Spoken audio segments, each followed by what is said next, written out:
Hey everybody, welcome back to When Harry Met Board Games, where we feed our people with relatable content and our victory condition is your satisfaction. I'm Harry, and before we go any further, please don't forget to hit the subscribe button somewhere on the lower right side of your screen right there, and then we'll move on with the rest of this video. Today I will be playing through a game of Lord of the Rings, the card game, the living card game in particular, designed by Nate French and published by Fantasy Flight Games. This game has like a gajillion expansions out there, which I don't really own, but I do own the base game and a few small packs out there too that I could add to this. But for now, I've been content with playing the base game. This game is a 1 to 2 player game, cooperative game, or solo. You can play 3 or 4 if you buy 2 sets theoretically, but in essence, in my opinion, this game is best as a solo experience. So let me show you how the game looks like set up. First of all, we have all the different resources here just in one little pile right here. We have this, which is basically your currency that you're going to be using to buy cards. These are your damage tokens every time your characters take hit or when your enemies take hits as well. And here are your progress tokens, which show that the progress that you make throughout the different quests and locations that you'll be traveling through in this game. So, first of all, here we have our threat dial. And the threat dial is basically the end game trigger, or at least the losing condition of this game. This threat dial goes all the way up to 50. Once you hit 50, you have lost the game if you have not accomplished or gone through the entire quest set out before you. Now, you do start the threat dial already at a certain number depending on the total threat cost of your starting heroes. So, each player is going to get a faction or a sphere of influence, as the game refers to it. This in particular is the leadership sphere of influence, and it has some preset decks and heroes to start with. As you get more experience with the game, you can mix and match, do a little bit of deck building or deck construction. I am not there quite yet. However, these are the starting characters for this, the leadership faction, which we have Aragorn here. And first of all, it tells you, his race, his class. He's a noble, a ranger, a Dunedain. And basically it gives you his threat cost here, which is 12, which, by the way, we're going to add all 3 of these characters, these starting heroes, threat cost. 12 plus 8 plus 9 is 29, and that's where we get the 29 to start off with the threat dial. But going back to these heroes, so he has 2 willpower, and this is a very important resource throughout the game. In order to accomplish and progress through quests, you need to have players that contribute to your teams or your fellowship's willpower. Then this axe symbol here with the 3 indicates how much attack power he has. This 2 with the shield symbol here indicates how much defense power he has. The 5 is how much hit points he can take before he's eliminated. And he has a few special abilities. He's a sentinel. He responds when he commits to a quest. And we'll go through that as the game progresses. So we have Theodred here. He has 1 willpower, 2 attack, 1 defense, 4 life. Noble, a Rohan, and a warrior. We have Glowin here, who has 2 willpower, 2 attack, 1 shield, 4 hit points. He's a dwarf and a noble. And these different classes and races are relevant to certain cards that trigger certain abilities throughout the game.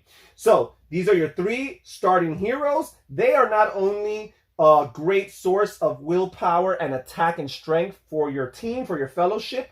Here we have the player deck, where we'll be adding allies and attachments that go with these. They're like equipment or weapons that go with these different characters, as well as certain one-time events that can trigger special bonuses and abilities.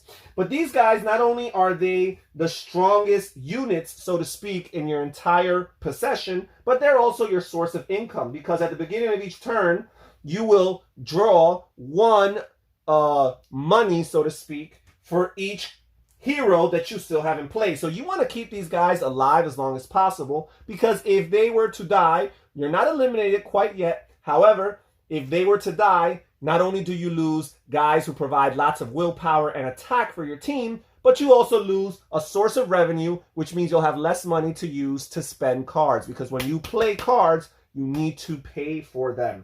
So there's that. Now, we also start with the quests right here. And the box, the base set comes with 3 different quests. This is the introductory or easiest quest offered, which is the Passage Through Mirkwood's quest. And it comes with a few cards. This one in particular, 3 or 4 actually. But it's 3 phases or 3 levels until you finally complete. So you complete it level by level and advance to the next card until finally you complete the 3rd and final level, and that's how you win the quest. So first of all, this card, you put it on the 1A side, you read a little bit of flavor text or storyline, and it gives you the setup. And the setup for this particular quest includes looking through the threat deck here, which is a particular threat deck for this particular quest, and taking out a forest spider, which is a particular enemy, and a old forest road location, and placing them in what the game refers to as the staging area. The staging area is where cards will line up before you actually encounter or explore them, because you're going to be having encounters with these enemies, right? But before you're able to encounter them, they'll just line up here in the staging area to give you some anticipation to prepare for them. And you'll also have locations that will be here before you're ready to explore them. Because when you choose to explore a location, what happens is the location serves as a buffer to the actual quest. Because one of the things you're trying to do is progress through this quest by adding these green tokens here, which are progress tokens. And the willpower of your different characters are going to be compared to the threat cost on these different enemies and locations. And the difference will determine if you're in the positive, if you have more willpower than there's threat, you will make progress through either your quests or the locations that, again, are serving as buffers. Any excess, for example, this location requires 3 progress tokens to complete it. Any excess will go to your quest. And the starting, the first level here has a requirement of 8 progress tokens before you can move to the second level of the quest. So you've got that right there. So you've got your progress tokens, you've got your encounter cards, which include enemies and forests that you're going to be fighting, that you're going to be exploring, and so on and so forth. So we shuffled up the enemy deck here. And we have these 2 set up. And we shuffle this up. And I think we're ready to play through this game. So let's see how things go. Maybe I could explain a little bit about the anatomy of the enemy cards. So first of all, you have this number right here. That 25 is like their engagement cost. Once your threat dial is higher than an enemy's engagement or encounter cost, I should say, then you are automatically obligated to engage with that enemy. Now remember, we start the game at 29, so this enemy here at 25 will immediately be available once we get to the encounter phase of your turn. It will immediately be available for you to engage or battle against it. We also have, again, the threat cost, which is used in particular to compare to your willpower when you go questing at the beginning of each turn. And to see, again, if you're in the positive, you progress in either the quest or locations, add progress tokens, or if you're in the negative, you advance your threat dial, which, by the way, at the end of each turn, you automatically advance the threat dial up by 1. So theoretically, at best, we have 21 turns to finish this game, unless there are some cards that help you regress or lower the total amount of your threat dial here. So again, we have their attack, which is symbolized by these axe symbols here. They have 2 attack, 1 defense. And again, they have special powers, sometimes things that are triggered when they enter the staging area or in other particular situations throughout the game. You also see this card here. It says shadow. This is a shadow effect. I'll explain how shadow effects work later on. Okay, so that is it. So the first thing you do on your turn, we start the game with a hand of 6 cards. 3, 4, 5, 6. The first thing you do is add resources and cards to your hand. So first, you add 1 resource apiece, or 1 money, to each of your heroes. Make sure you don't add it to your allies or other characters, only to your heroes. Then you draw one card from the player deck and add it to your hand. And let's take a look at what I have available. So this is actually pretty good. I have the Gandalf card. No matter what deck you're using, what sphere of influence, what faction, you're always going to have one of these Gandalf cards in your hand. And this card is very valuable because not only does it give you 4 willpower, but it gives you 4 attack and 4 defense. However, at the end of the round, you discard him for play. So unlike most characters or allies who stay there until they're defeated by an enemy, Gandalf has a one and done situation. So you get to choose to use him after you've discarded him or after he enters play. You could either choose to draw 3 cards, deal 4 damage to one enemy in play, or reduce your threat by 5. So this is a very powerful card, but his cost is 5. And I only have 3 resources to start the game. We have another expensive event here, which is not really an option. I have an ally here that costs 3. I have another event that costs 1 and another ally that costs 4. So I think for the time being, I don't have anything that's cheap. Don't have anything that's cheap. I think I'm going to pay 3 for this ally, a Son of Arnor. All right. He doesn't give me any willpower, but he does give me 2 attack. He has no defense. He is going to be a sacrificial lamb. He is not going to last very long, but he's going to give me an additional ally or character to place. So I'm going to pay 3 to put him into play. He also has a response ability here. It says, after the Son of Arnor enters play, choose an enemy card in the staging area currently engaged with another player and engage that enemy. So basically, I get to engage an enemy that's in the player area. So here we go. Or in the staging area. So basically, I could use him to get a little sneak attack, I guess, against this character. After someone enters play, choose an enemy card in the staging area or currently engage another player and engage the enemy. So I am going to engage with this forest spider here. I'm going to engage with that. So this allows me to actually eliminate an enemy either that's already here or from the staging area, which can increase my chances of successfully encountering or going on a quest. So that's the first thing I'm going to do. I'm playing this guy down. This is the phase when you play cards down. So let me see, who do I want to encounter him with? I am going to, in an encounter, the enemy always strikes first. So I am going to choose the Son of Arnor, the very same character, or actually, you know what? I'm going to choose Theodred here to defend. No, he's good for questing. I'm going to choose the very Son of Arnor to take the brunt. His attack is 2. His life is 2. He has no shield, so he takes that full blow. And because of that, he's dead, so he goes to my discard pile. And now I'm going to choose to attack the forest spider, who has a health of 4 and a shield of 1. I'm going to choose to attack him with Glowing here, who has an attack of 2.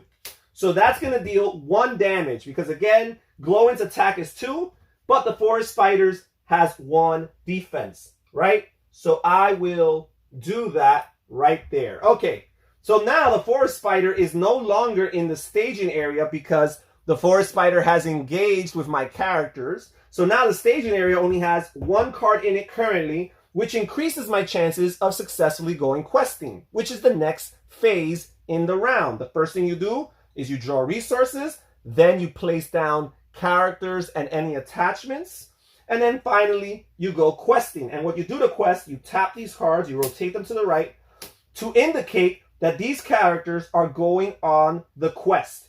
And you add up their total willpowers, which Aragorn has 2 and Theodred has 1, so that's a total of 3. And you flip over a card from the encounter deck, and any cards in the staging area, you'll add their threat costs and compare the 2 totals. Now, first of all, these two characters have special responses in particular to questing. So for Aragorn, after Aragorn commits to a quest, I get to spend one resource from his pool in particular to ready him. However, he doesn't have any resources to spend. So that's a great power though, because usually when you quest, you're not available for the engagement phase, which comes later on. Because of this Son of Arnor, we kind of jumped the gun and had a little engagement immediately. But this is great because Aragorn could go on a quest, and if you have money, you can ready him, which means rotate him back, and he'll be available for an engagement. Theodred has a response as well. After Theodred commits to a quest, choose a hero committed to that quest and add one resource to that hero's resource pool. So that's actually really good because I'm going to choose to add the one resource right here to Aragorn. And because of that, Aragorn is going to be able to spend one, and after the quest, he can be ready. So these two powers really piggyback off of one another. Okay, so now we're going to flip over this top card, and it's another location, Mountain of Mirkwood. And this has a threat cost of 2, which we're going to add to the threat cost of 1 here in Old Forest Road. And that's a total of 3. So when the total of your willpower and the total of the threat cost of the cards in the staging area are equal, then you just break even. You do not add any progress tokens, but you also don't suffer any threat increase in the threat dial. Okay, so there's that. I paid 1 to ready Aragorn, so Aragorn is ready. And now, after you're done with the questing phase, now you can choose to go travel. And travel basically means choose to go to one of the locations. You could only go to one at a time that are in the staging area. What's the benefit of traveling? Well, the detriment of traveling is that when you travel to a location, as I mentioned earlier, that location is going to serve as a buffer to the quest. So any progress you make will go first to the actual location you're traveling to. And once you've completed, yes, any excess progress tokens will go to the quest. So that's the detriment. The benefit of going traveling is that you remove a card from the staging area. Because remember, if this staging area piles up with enemies and locations, then the total threat costs are going to get really, really high. And the chances of your heroes and allies having enough willpower to outnumber that threat cost become lower and lower. So you want to travel and get some of these places out. So there's 2 options. I could go to the Mountains of Mirkwood or the Old Forest Road. And you've got to look at the responses that go into these locations trigger and see which ones benefit you or hurt you less. Here, if I go to Old Forest Road, after I travel there, the first player may choose and ready one character he controls. That's pretty good. However, if I go to Mountains of Mirkwood, I get to reveal the top card of the encounter deck and add it to the staging area in order for me to travel here. After Mountains of Mirkwood leaves play as an explored location, each player may search the top 5 cards of their deck for 1 card and add it to their hands. So that's awesome once I complete it. However, the price to pay now is that by taking out this location, I have to add or flip over a top card from the encounter, which might be a dangerous enemy or something even worse. So for now, I'm going to go to Old Forest Road, which has a travel, or I should say a progress cost or quest cost of 3. So I'm going to have to add 3 progress tokens here before I can move on to either another location or to the quest. So I'm going to go here. This allows me to ready 1 character. So I'm going to ready, I am going to ready Glowin right here. I'm going to ready Glowin because he's very useful for, battle. So right now, we're going to engage with the Forest Spider again because there's no other enemies to engage with. But as the game progresses, there will be more and more enemies, and you'll see that the encounter or the engagement phase can become quite challenging. So we're done with traveling. We're going to enter into engagement. Again, as I said, all of the enemies are going to attack first. And you are going to choose, before you get to attack, you're going to choose if you're going to block these enemies and which character is going to be able to block with. Now, to signify that you're blocking with a character, again, you rotate them to the right. This means that the character was not going to be available to retaliate and fight back. Because again, the enemies are going to fight you, and then you're going to fight back. But if you choose to block with a character, that means that character will not be eligible to do some attacking, unless they have some other special power or ability that you don't know of. But I'm going to choose to block with glowing. And the reason why is because it says here, after glowing suffers damage, add 1 resource to his resource pool for each point of damage he just suffered. So on the one hand, it sucks that he's going to lose damage. On the other hand, you get compensated to some extent because you're going to get some resources. And again, this is currency to help you play cards in the future. So I am going to block with him. So first, I look at the attack levels. Oh, no, wait. Really important. Before I do this, I flip the top card from the encounter deck. And for each enemy character that's attacking, I put a card and slide it under. And again, some of these cards have what is called a shadow effect, which I alluded to earlier. And the shadow effect basically gives that character a little special ability for that current battle. However, if you chose not to block a character that has a shadow effect, more often than not, the shadow effect becomes even stronger for you not blocking. So whenever you can, you kind of want to block. So the shadow effect on this card says choose one and choose and discard 1 attachment from the defending character. If this attack is undefended, discard all attachments you control. Now I'm very lucky because not only does the defending character not have any attachments, but none of my characters have an attachment. So this is an irrelevant shadow effect. So now I'm going to look at any powers or abilities that this character might have. It says force. After Forest Spider engages a player, it gets +1 attack until the end of the round. And that's very important because usually an enemy is only attacking once. It's very important that it says at the end of the round. But in this rare occasion, because of that early engagement that the Son of Arnor forced, we got to remember that it gets +1 attack for the rest of this round. So we're going to treat it as if it had 3 attack. Even though his health was only 2, it didn't matter because you don't deal excess attack to any other players, right? Unless some card specifies that. So he's going to have 3 attack, and Glow in here has 1 defense or 1 shield. So he's going to absorb 2 damage for that. And his life is at 4. So he's actually halfway towards dying. And I do not want that because, again, your heroes are a source of revenue. However, again, because of his response power, he's going to gain 2 resources because he suffered 2 damage. All right, so now the Forest Spider is done attacking, and now I'm going to retaliate with Aragorn. And Aragorn here has 3 attack, and the Forest Spider has 1 shield. So the Forest Spider will suffer 2 more damage. It already suffered 1 damage earlier, and now it has a total of 3 damage, but it has a life of 4, so it still lives to fight another day. Okay, and that's it for the engagement phase. And there we would look at anything that might be triggered. There's nothing. And then we add, again, at the end of each round, we add 1 to the threat dial. So this 29 will go to a 30.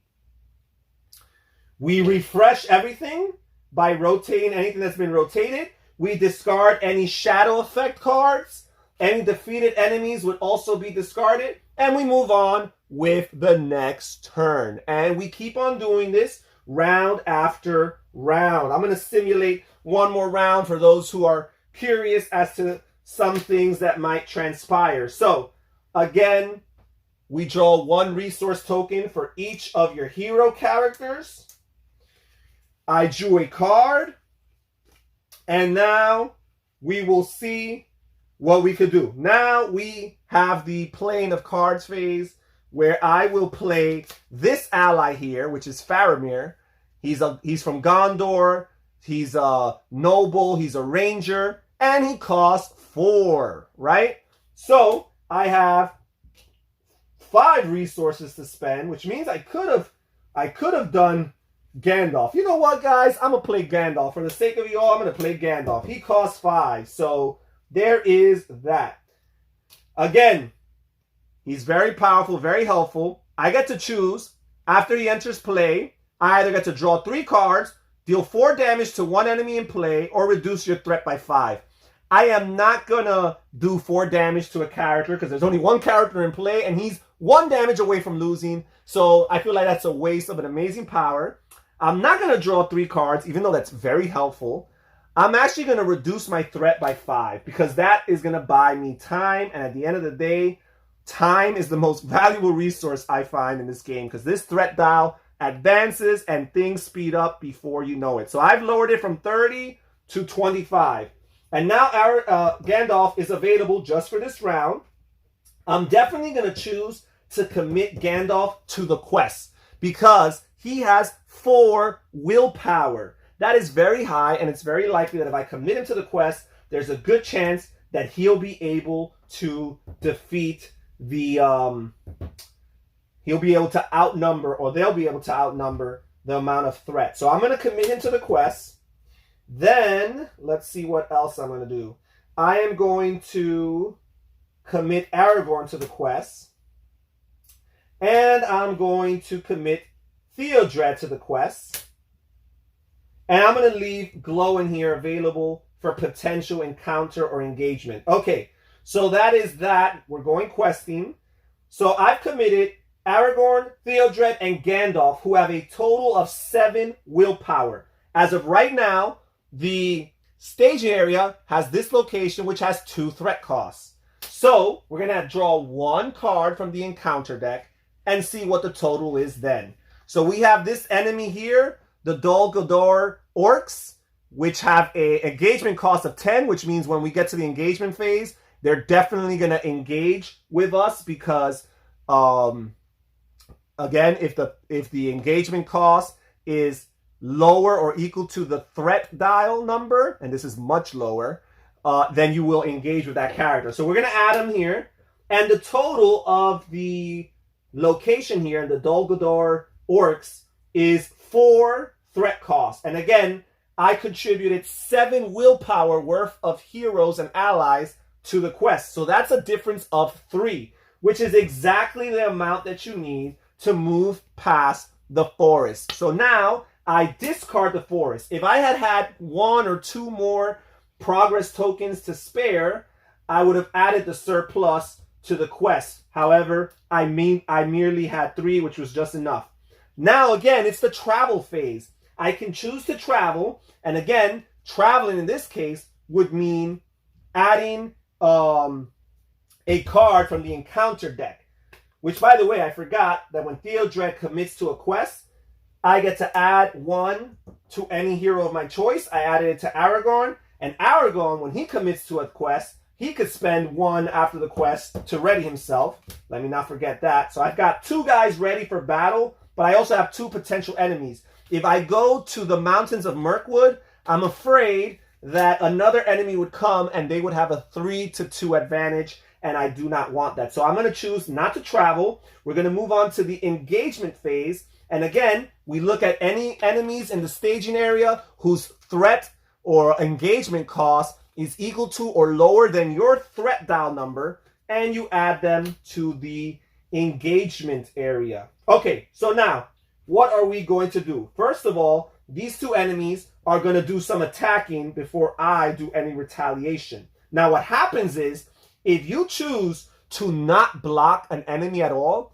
again, not only is it possible that a shadow effect will be drawn that gives them even more power or intensifies the consequences for not having a blocker. Not only is that a threat, but someone's going to have to absorb all of that damage. And in particular, it has to be a hero of your choice. But you're not going to subtract the damage from their defense, right? Because they weren't blocking. You only apply their defense stats if they're intentionally blocking.